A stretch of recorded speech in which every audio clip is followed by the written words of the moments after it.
Welcome to USA Global TV and Radio, where our mission is to provide education, entertainment, hope, and inspiration. USA Global TV and Radio connects you with experts and audiences all around the world every single day to help you succeed in business and to live a richer life. Visit us at usaglobaltv.com to learn about career and life-changing training and mentoring programs like the Listening Mentor. Subscribe to our newsletter to stay informed about our special programs and offers.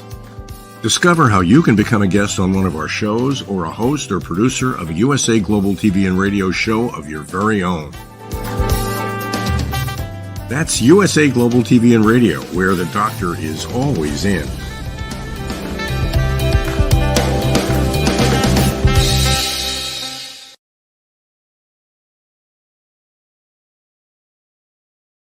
Hello and welcome to another episode here at USA Global TV and Radio. We provide world-class education, entertainment, hope, and inspiration. And for all of our entrepreneurs here on our platform and across the world, this year we are focused on helping you sell your vision. I'm Dr. JACALYN KERBECK, and our show is The Listening Mentor. And our topic today is really right on point.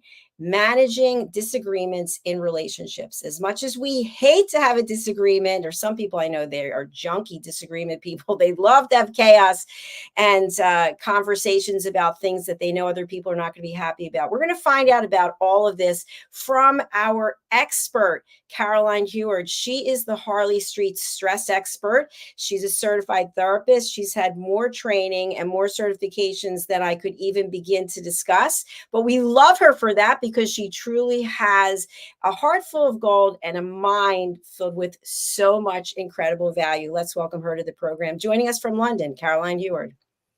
Oh, thank you. Oh, bless you. Welcome, my friend. How are you? What a lovely introduction. Oh, I feel quite blessed. Well, it's all true. And I just thank you for being the beautiful person you are inside and out. And when it comes to training, I can't even keep up. You are someone who's constantly seeking new information so you can pass it on to your clients. And also you can offer it up here on this platform. And I really respect that. Absolutely. Well, you know, I'm always evolving and changing because I do that. And I'm always clearing up the stuff that doesn't work and letting go of things that don't work. And that evolves me as a person. And it makes me more for who I'm working with and who I'm being able to help. So it's important. And I actually had somebody come round today because I've had some problems with my drainage. And he did something different. And he said he was 61. And I said, well, you're just slightly older than me. And he says, no way. And I reckon it really is all the work that I do, all the training. And I'm constantly clearing out what's not working and evolving and learning from the challenges. And that's how I work and that's how I roll. And we like the way you roll. So thank you again. I want to say hello to our new viewers on Instagram. We're really happy to have you. And also to all of our listeners who are on a podcast platform and our viewers who are on TV platforms. Caroline, our topic today is one that you came up with, managing disagreements. And I mentioned at the top of the hour that some people love to disagree. I don't know what it is. I've known people like this. I've been involved with people like this. It's whatever you say, they have to say the opposite. But if we're all to get along or have some kind of progress or feel like we are happy in our relationships, do we always have to agree? No. You can actually say, let's agree to disagree, because we are all human. We'll all have different perspectives. And I feel that that's important to note, that we'll be coming at things and seeing things from our own personal filters, our own personal experiences. And when you say the words, let's agree to disagree, and then there is no conversation, then you're kind of both saying your perspectives and agreeing that it's right. What you believe is right for you and what they believe is right for them. And so it works for both of you. And then there is no combat and no, I call it a tennis match when you go backwards and forwards.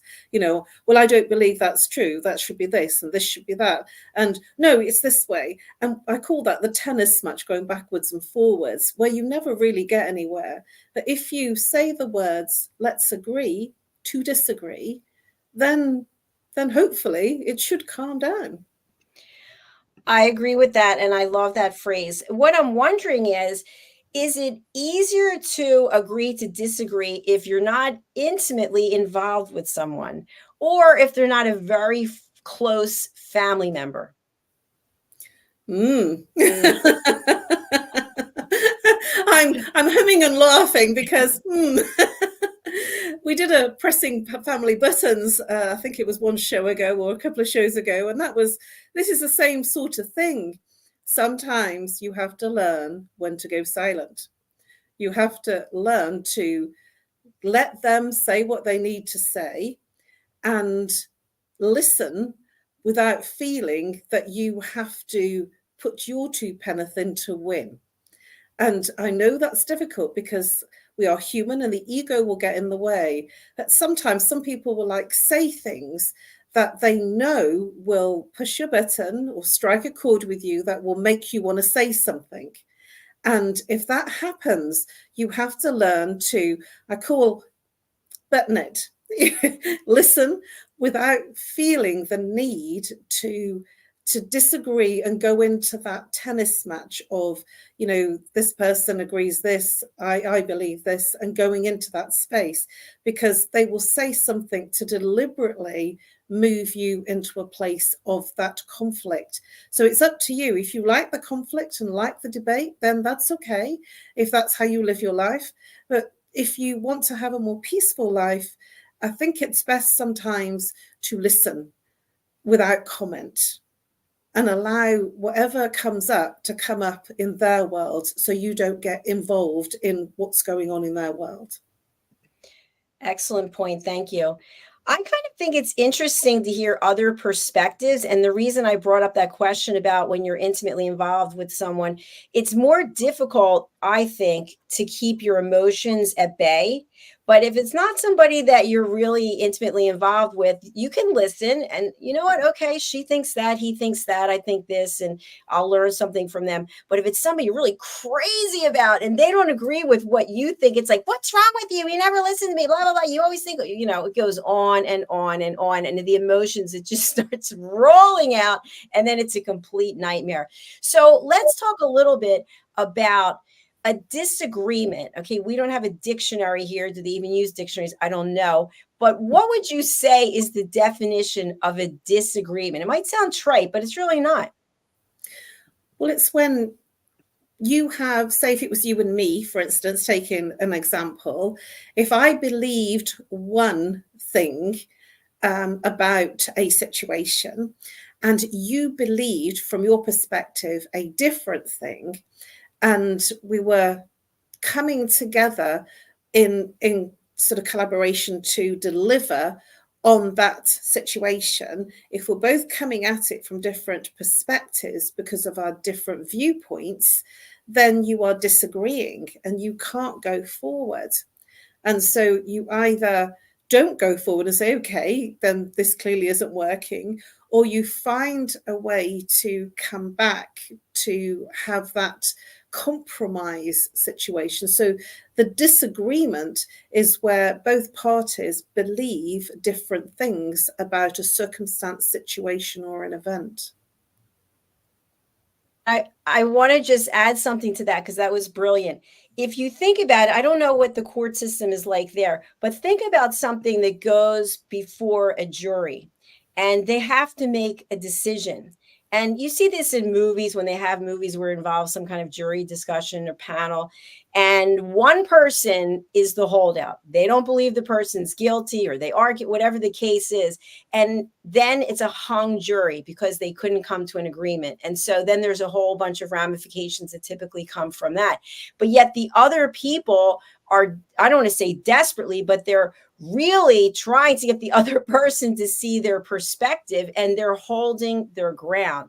So in that kind of scenario, when it involves a legal situation, is that managing disagreements, or is that not even Well, disagreement? this is actually when the jury system, they have to come to some kind of an agreement in terms of the majority. So in the UK, the legal system is it's either a majority or unanimous, that's everyone. And if they can't come to a unanimous decision, that's everyone, then they sometimes say, well, is there a majority that have a decision? And sometimes they go with a majority. I'm not sure if that's the case in the US, but certainly here that can sometimes happen. But it depends on, sort of certainly if there's like sort of murder or manslaughter, those are really big issues, because that's different sentences. I'm not so clued up on the legal system. I know that here you can go unanimous, and if there's one person that's dissenting and not agreeing, especially if it's a big capital case, sort of a murder case, then there has to be, some compromise, and they will have more discussion and more debate to see if they can get a unanimous vote. And if they can't, they go with a majority. Okay, let's go with what you just said and bring it into personal relationships. This is one thing that I remember from previous relationships. You have a discussion and you come to an agreement, but you really didn't want to agree. You just did it so the conversation would end. Okay, I'll just say whatever. I can't take it anymore. I don't want to talk about it anymore. And then later, a year later, a month later, 10 years later, you go, hey, how about this? Remember when we were having this conversation? Well, I didn't actually believe that, and I just said it to shut you up. So I want to talk about it again. That's a challenging one. This is where you're in a relationship and somebody's bringing up the past all the time. And that's challenging in terms of moving forward. I don't particularly like being in that situation where somebody brings up the past of like 6 months, a year ago. And I certainly like to live quite present, in the present moment. That there is something, to be stored by an experience, that somebody did something to you or you had an experience and then you can't forget it.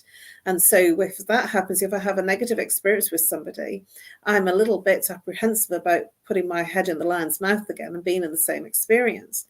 And at the same time, I'm not a person that likes to be in a conflict situation.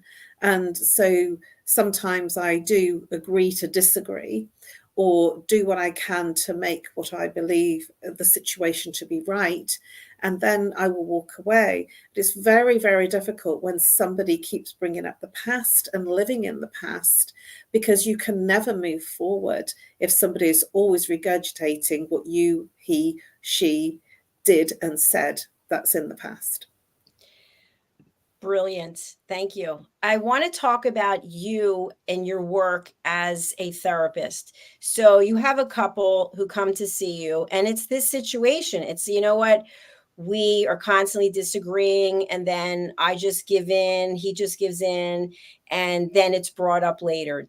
Do you coach them or work with them that there's a boundary? You have to set a boundary that you've discussed it X number of times or for a certain amount of, I don't even know what the boundaries would be. But at some point, I would think in order to move forward, this issue has to be resolved one way or another, and it's put to bed. That's totally right. I would literally get them to, because it's bringing up stuff. So every time a topic or subject is being brought up again and again, it's causing conflict. And I would ask the question, what is behind the person that's bringing up the past time and time again when it's obviously causing a conflict? What's the rationale, and what are they feeling that makes them bring it up? What's making them bring it up? There must be, for that person, something that they're trying to resolve internally into the relationship. So it'll be the person I would ask that's bringing it up and what's forcing them to, because there will be some undealt with issues in terms of emotion or feeling that's making them bring it up. If it's a practical, logical, usually that doesn't come into play. It's only when it's unexpressed emotions that somebody will keep repeating an experience or an event or a situation to come through the feelings and emotions that they didn't express. I love that. And let's look at as an example. I believe I saw this on a movie at some point, but a gentleman, he's married to his wife, and he has a career opportunity that is a lot of money, and it's going to require that they relocate. And he comes and tells his wife, got this great opportunity. And at the very end, when he goes through all the great things that are going to happen, he mentions, and we have to move to Wyoming. And she's like, what? I can't do it up. And they do it. And the whole time she's seething. She's furious. The kids are furious, but everybody does it because this is what's supposed to happen. And at some point, the marriage has like a crack in it. And then this is just, it all comes out. And that crack gets even bigger. So at the very outset, in this example that I just gave you, what would be if a couple came to you and this is the scenario, what would you advise so that there's not that disagreement that's never been resolved? There has to be a place that's safe to have that conversation. And I say that genuinely. They have to come to a point of having a genuine conversation about what each one feels about the situation. Because sometimes you agree and you go along with it, and that's kind of being in a very compromising relationship where you're just saying yes. You've become a yes within the relationship. But when you've actually moved and you're not feeling very happy and all of that is behind it, that's the feeling and emotion. So you've done the practical, logical, physical, because you have to do something. You have to make the decision and you have to do the moving and all the other practical things. But then it's the feelings and emotions. And if you're not expressing those feelings and emotions about how you are feeling about that move each time, then that will build. And what will happen is the person that's doing things logically, physically, and practically, they will have some unexpressed and undealt with emotions, which they are suppressing. And it will be expressed in terms of their behavior, their experience with the person, and also in the way that they are living their life in that relationship. So they will almost be shut down and not feeling that they can express their true authenticity. And many people are in those kinds of relationships where they just settle. That's the word I'm going to use. They settle because they don't want to affect the other person and cause any conflict situations. But while they're settling, they're not actually living their true lives. They are in a compromising relationship, whether it be friendship or intimate relationship, and then they're not really feeling that they're living their own life. They're living in someone's shadow. Beautifully put. Thank you. What else is coming to mind for me is in that scenario is the wife could look at it as, okay, this is something that he really believes is for the best for all of us. So I'm going to go with it. You know what? I'm just going to say, I'm going to make the best of it. It's an experience. It's an opportunity. And then you convey that to the children as well, instead of everyone except for him being like, oh, this is horrible. I don't want to do it. And then you get there and you go, I told you we didn't want to live here. It's too cold. It's too this, it's too that. And then the person he still has to go to work and do what he has to do. So the other thing that's coming up for me is if it's that much of you can't tolerate it, you have the option to raise your hand and say, you're going without me. Not going. That does happen. I've seen couples that have done that, and they're sort of having this long distance relationship where the man is in his work and flying in different places, and the woman's settled in the family home, and the partner goes back to see the family and his wife when he's on weekends. And this is a compromise that I've seen a lot, especially if a job takes the man to different parts of the world. And then they sort of go home to their families. They might be away for 4 or 5 days, and then they're back with their family for the weekend, and then off again on the Monday morning. That's definitely, that's what I would call a compromise, that they found a way that the family still stays where they're happy, and the man goes to work and then he comes home. So he almost has 2 homes. And it could be for the woman also. She's the primary breadwinner as well. Absolutely. Yeah. I should have, I meant to say that. And then I sort of got carried away, because I know so many people that are men that are living away. But yes, of course, it just depends on who it is in that role. And I would be quite happy, to be in a relationship like that, because I have a lot of things that I do on my own, and a lot of things, commitments that I have. And I wouldn't want somebody around me while I'm doing a TV show, if you know what I mean. Because you almost done. What are you doing there? Moving on the green screen. I know, I get it. I have quiet. I mean, I really have supreme, peaceful quiet when I do my shows. And if there was somebody around and making a cup of tea, and that would be quite challenging for me, because I live in so much silence.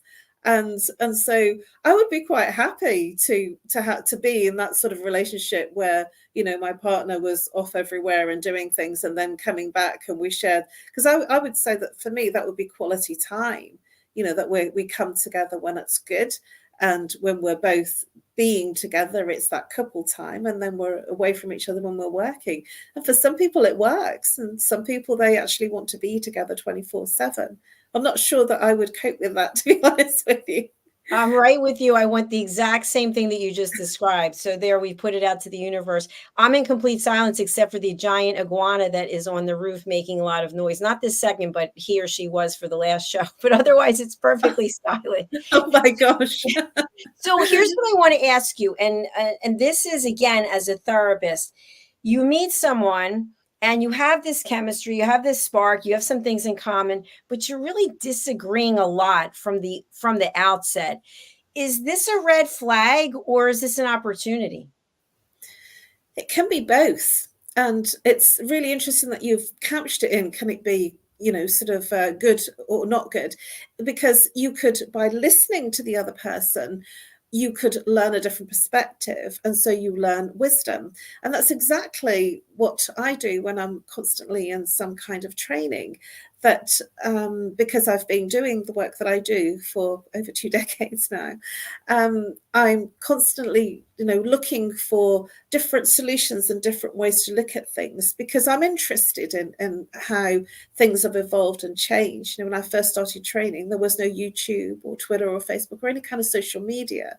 And so now there's much more openness, and there's much more wisdom now that's being shared globally. And so much more, the world has become smaller because it's more accessible. So I feel that I listen, I'm open to hear. And then what I do is I say, well, I like that bit, so I'm going to take that bit. And I'm not so keen on that bit, so I'm going to leave that bit with you. And I really like this bit, but I'm going to alter it a little bit, because that will really work with what I'm doing. And so I'm I call it being open to look, to listen, and then take on board what feels good, and put to the side what doesn't feel that it resonates and what's right for me. Thanks for sharing that. And I'm wondering, you have a relationship, you love the person, they love you, and you want to be able to understand them better. Are there certain techniques, tools, skills that you can coach people on to be able to manage disagreements?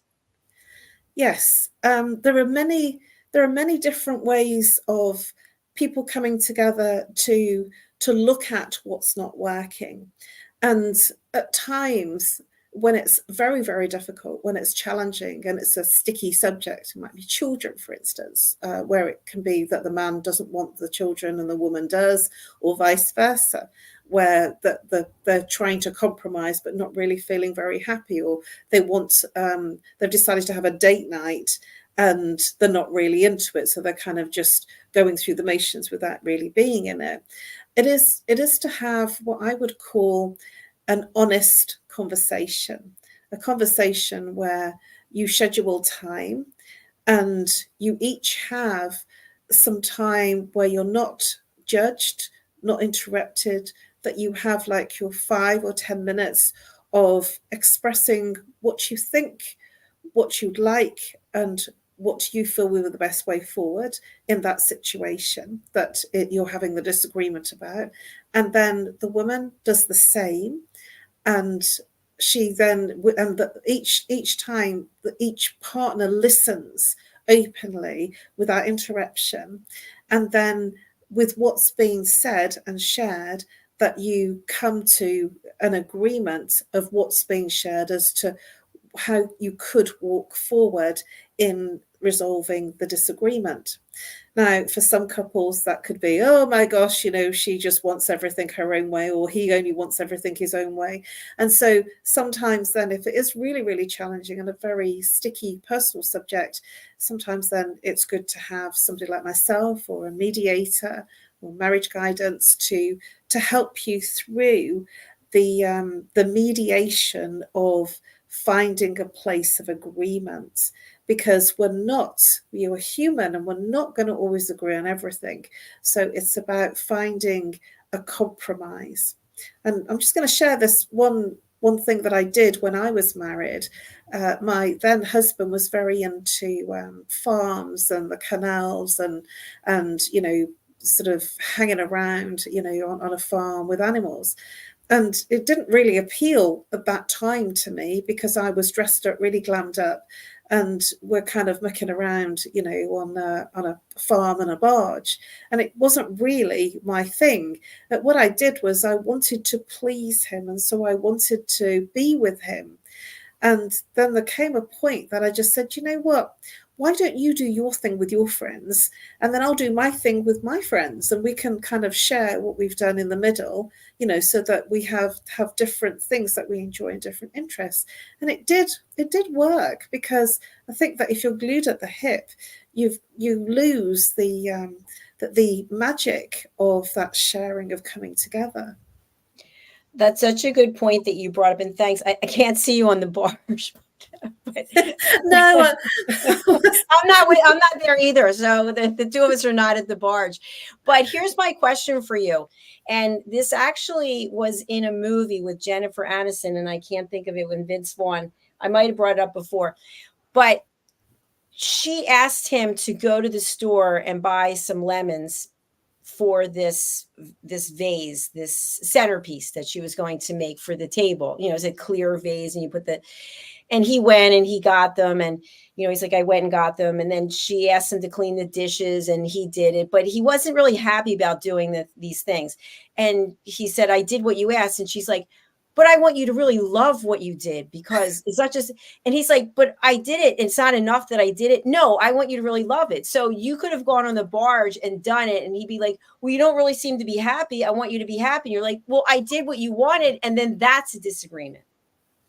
Yeah, what I did was, I remember spending one New Year, it was the only one, he wanted to spend New Year going on the canal on a boat, on this barge, and it was really cold, and we were chopping ice, and I was glued to, I think it was what they call the exhaust, where it was the warmest bit, and so I was on the top, literally holding the funnel thing that came up, where all the heat came up from the barge.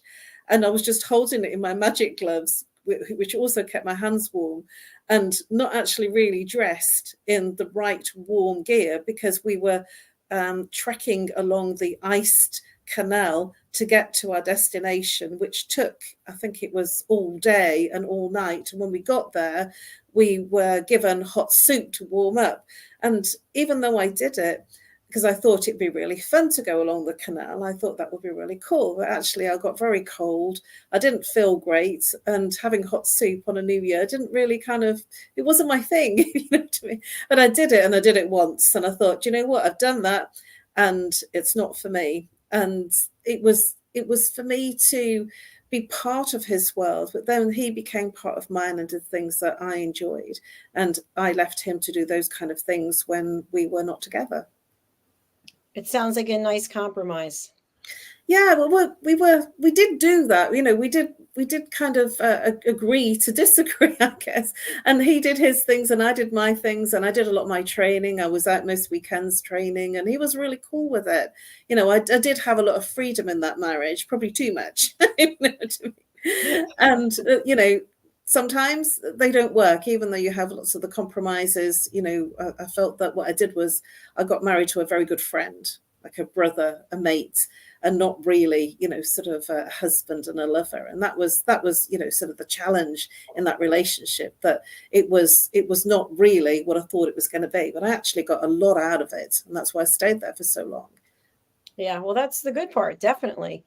Something else I think is interesting, and I've shared this before, I love to work out. And whether I love it every minute, every day, it doesn't matter, because it's part of who I am. And yet I've been in relationships with people who are like chain smokers and don't exercise at all. And there's always that feedback that, oh, you're always off working out. It's like, well, I told you that when I met you, just like you're a chain smoker and I hate smoking, right? But I'm not complaining about it. So my point is, you show someone who you are, they allegedly embrace who you are, and then they want to throw it in your face, which is obviously a disagreement, but you can't change. This is me, take me or not. You said you're taking me, and now you're ripping me apart. Yeah, this is when we meet someone and we love them and we spark with them and their chemistry is there. And then when we get into that relationship, we want to change them. It's kind of weird, isn't it? So weird. It's what happens for a lot of couples, that they love who the person that they meet, but then they want to fundamentally change who you're being, and then it doesn't work so well anymore, because you become what they want you to be, and it doesn't gel. And my suggestion in that is to be able to stand in your authenticity. Because when you are your authentic self and you're not wearing a mask and an identity to be with the relationship that you're in, then you're your true self in whatever situation. And we do this is something that's very, very common for people, that we wear masks in different relationships and different circumstances. So we might have a mask with our family, with our parents, with our siblings. We might have a mask with our friendships, our social friendships. We might have a mask at work. We might have a mask with our social environment when we're not in work, and we might have a mask when we're on our own. Then we're being our true selves. You know what they say about dance like nobody's watching you. I kind of do that all the time, whether somebody's watching me or not, and that's because I've got rid of and done a lot of work over the years of literally removing all the identities that I think I should be, and I'm more myself. And that means that I'm happier being who I really am, rather than trying to please someone. And just in that final piece that I've just said, in trying to please someone, I've stopped being a people pleaser. And many of us are people pleasing, which is why when we're in a disagreement, we don't follow what's true for us. And then internally we are in a disagreement, and then we're not happy.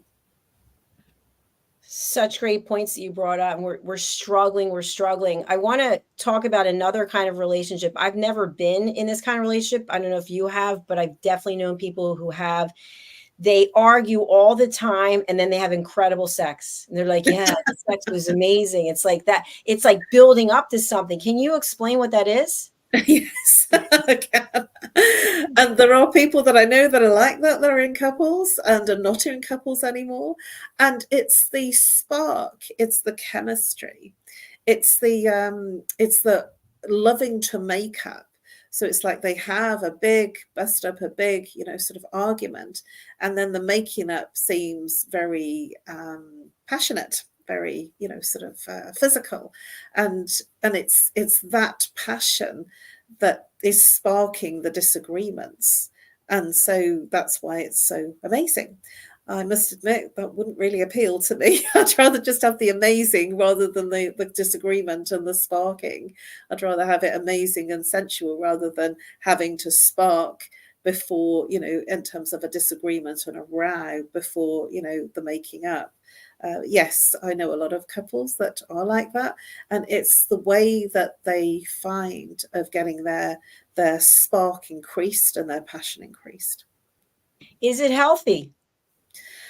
I wouldn't think so, because that's very detrimental, and if you're extremely stressed, it's not a great place to be internally, because when you're stressed, the body produces cortisol in terms of a higher acidic environment in your body. And so it can have all sorts of repercussions in terms of your digestive system, your heart, your blood pressure. So I don't really think it's that great a strategy, but it is a strategy for some that don't know any other way.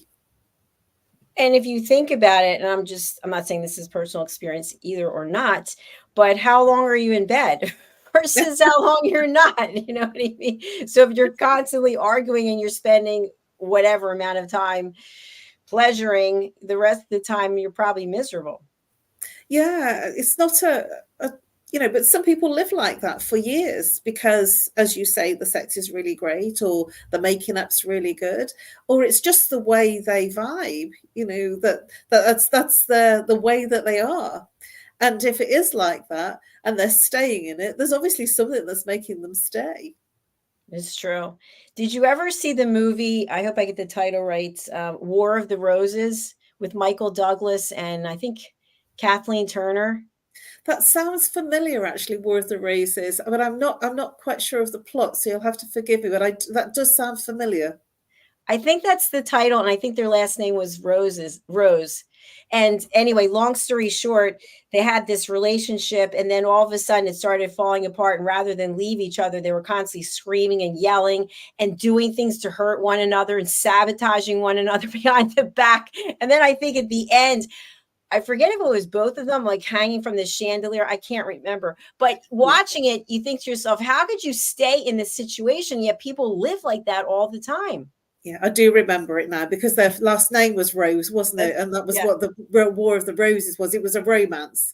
It was a sort of a comedy, drama romance of the man and woman, husband and wife always arguing. Now you've described it, I remember it. Yes, well, sometimes people like to argue because it's the way that it was in their own family. And if you've come from a family that were always arguing and shouting with each other, this sometimes then repeats in your own personal life. And it was something that actually came up while I was on my training course on the weekend, that the woman generally marries the father, so the way that the father is, and the son generally marries how the mother was with them.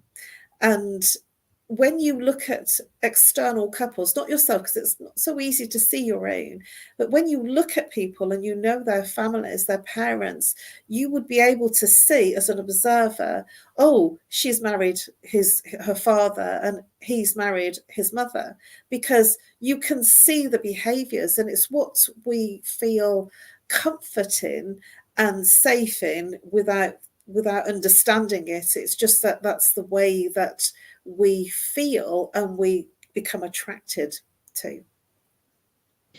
What a great topic. We could go on and on. I want to spend a few minutes with you talking about how you can help people. Obviously, you're the Harley Street stress expert and you help people bust their stress, but you help people in a lot of ways. Stress obviously is at the crux of it. Can you talk to us? You've got so many certifications and ways that you have taken your certificates and your knowledge to a new level. How can you help people in addition to busting their stress? Well, thank you, Dr. JACALYN. One of the things that I do is I offer retreat style appointments, and that's kind of taking more time out, because when we're in a consultation, we're only like sort of in an hour. But when there's a retreat style appointment, then you can be with me for kind of 2 or 3 or even 4 hours, where I do different types of rituals. So breathing practices. So when you're with me and you're doing a breathing practice for about 2 or 3 hours, it completely changes the way that you experience and feel. I also do singing bowls, which calm the mind and move your mind into complete silence and reconnects you to your body, so that your whole body starts to vibrate with your own energy and the mind goes completely clear. And so many people actually say that they're stressed, that they can't switch off, they can't move into a state of inner peace. They're just constantly on and their mind is just very, very busy. So I do a range of different practices and I work with the person.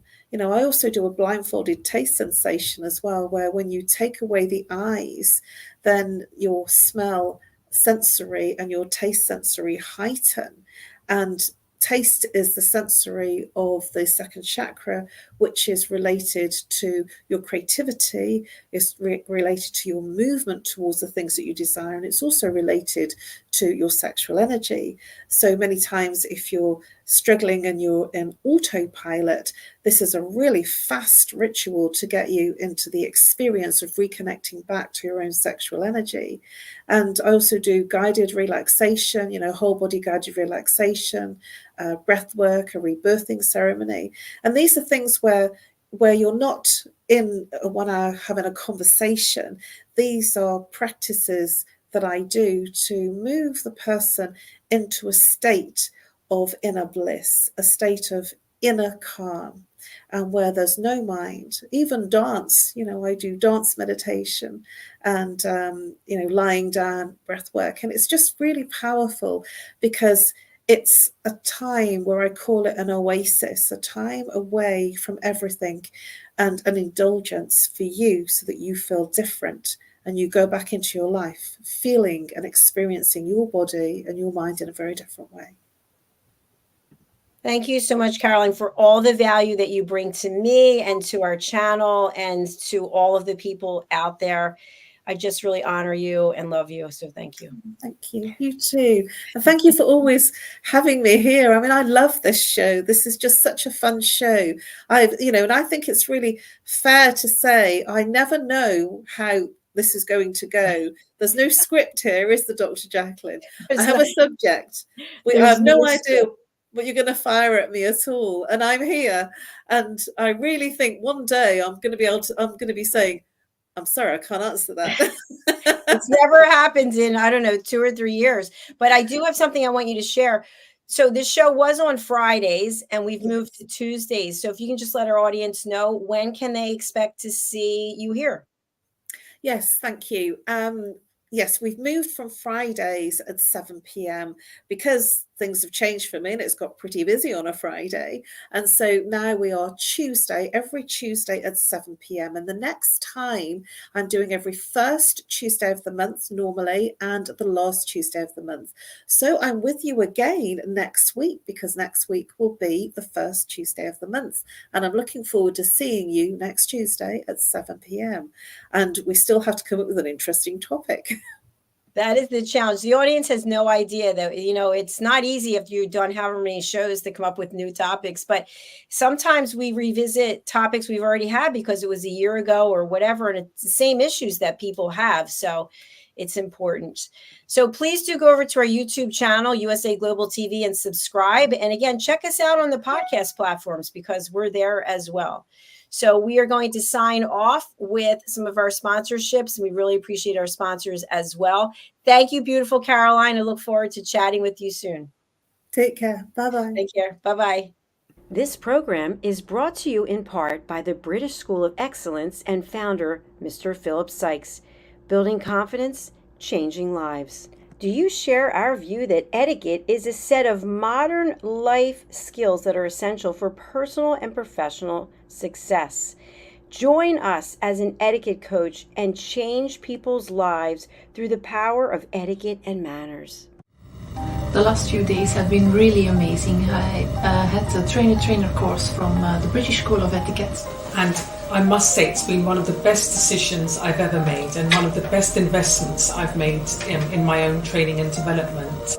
Now, words alone will not describe the transformation and the positive path that I have traveled with the British School of Etiquette.